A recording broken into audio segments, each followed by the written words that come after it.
Hello. Happy Monday, guys. See if anyone pops on. Hope you guys started your Mondays off right. Mondays are one of my favorites. It's like setting a new tone to the week. Get to set some new goals and accomplish some new goals, right? All right, so I was going to talk about just a little bit touching on the subject of emotional eating and using food in essence to cover your feelings. And I think a lot of us do this, and a lot of us can even be unaware that we are doing this. So I just know a lot of people that suffer with this, and it definitely becomes quite a vicious cycle. So I just kind of wanted to touch on that and chat about it. And you're not the only one. You're not alone if that's something you deal with and you're going through. Give it a minute here.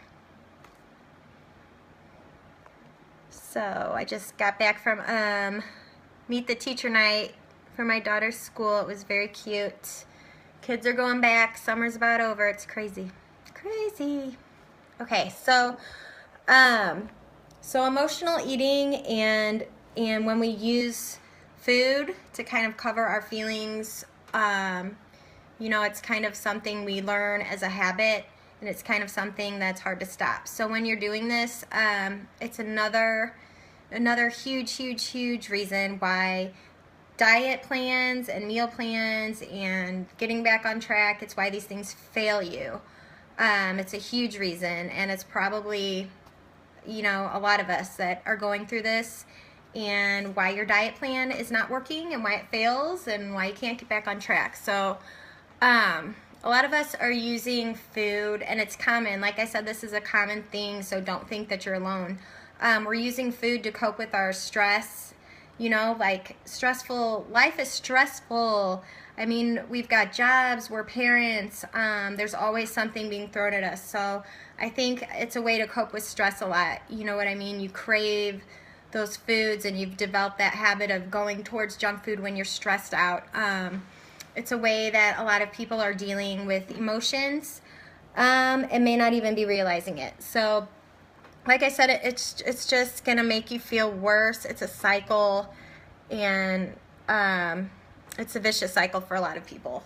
And there's different levels of it, I think.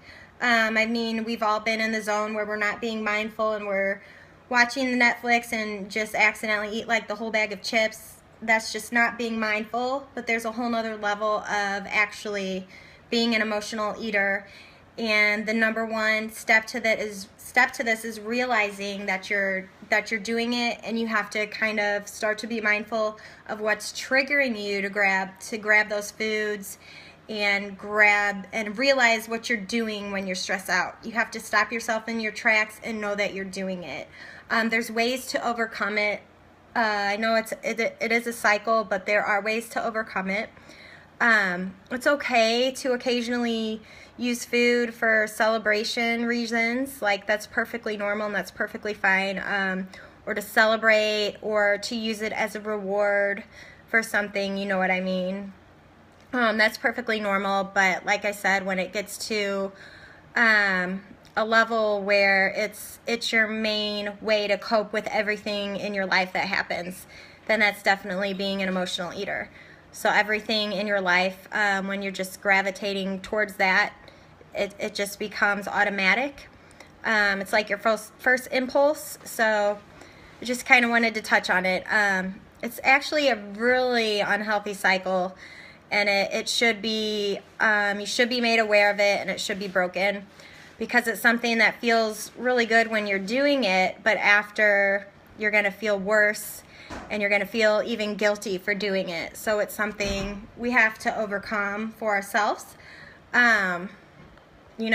That's why it becomes that cycle, that vicious cycle, because it's like you can't stop doing it because it feels good. It's almost like a drug addiction. It feels good when you're doing it, but then you feel worse and guilty after you do it.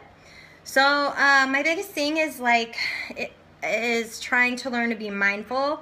And like I said, like eating not mindful, that happens, but we have to learn to put ourselves, I think, in that frame of mind where we are being mindful. And like I said, learn things that trigger you, because they can be unexpected things. They can be things even from your childhood.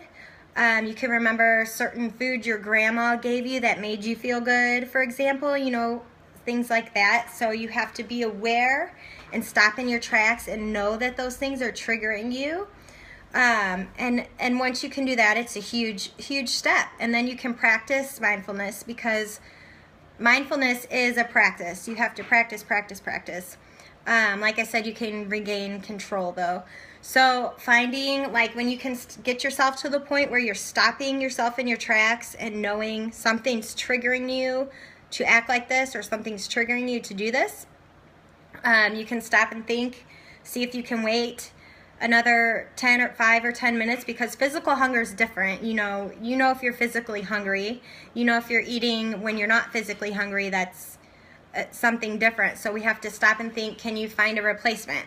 Are you eating because you're bored? Are you eating because you're sad? Are you eating because you're upset or lonely? You know, any of these emotions can bring it on, and just try to realize and stop yourself in that moment and stop and think, is there a replacement? You know what I mean? If you're bored, can you do something else? Can you sit and read a book, get some work done, something, and just recognize why you're doing it. Recognize, oh, I'm sad, so that's why I'm about to eat this whole tub of ice cream type of situation. So just stop and think. There's a million ways to kind of learn about it. There's so many books out there. So I really suggest, if it's something that is a big issue in your life, you've got to get some books. You've got to learn about it, get educated about it.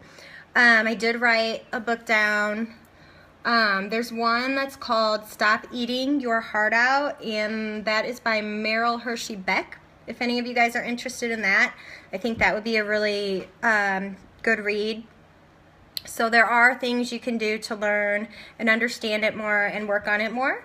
I just wanted to let some of you know that you're not alone, and so many people deal with this. I mean, we can all catch ourselves as, you know, eating for wrong reasons every now and again. And like I said, it's not a bad thing to use food occasionally for reasons, you know, other than hunger.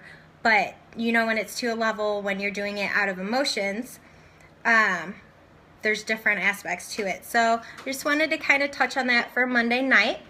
And I hope this helped. Anybody, any more questions or anything, you can post them or message me or ask me, and I would be glad to help. I know when I do these live videos, I forget to say a lot. So anyway, I highly suggest checking out that book if anyone is interested in that. All right, bye guys.